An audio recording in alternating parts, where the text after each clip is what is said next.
رسول اللہ صلی اللہ علیہ وسلم جب مدینہ تشریف لائے تو پہلے اپنی نانہال اترے جو انصار تھے، اور وہاں آپ نے 16 یا 17 ماہ بیت المقدس کی طرف منہ کر کے نماز پڑھی،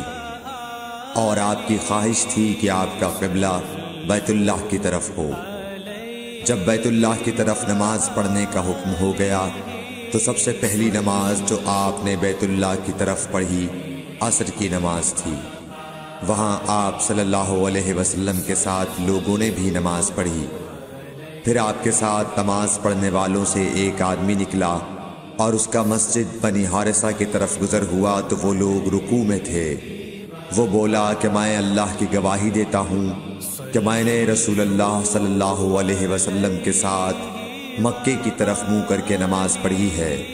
یہ سن کر وہ لوگ اسی حال میں بیت اللہ کی طرف گھوم گئے، اور جب رسول اللہ صلی اللہ علیہ وسلم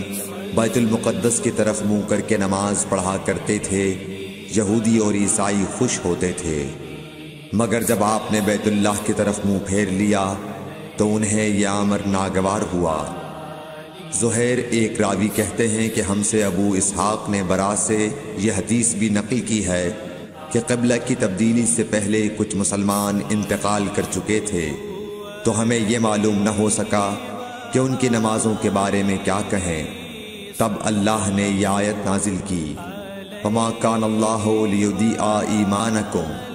سورہ بقرہ آیت نمبر 143، صحیح بخاری حدیث نمبر 40۔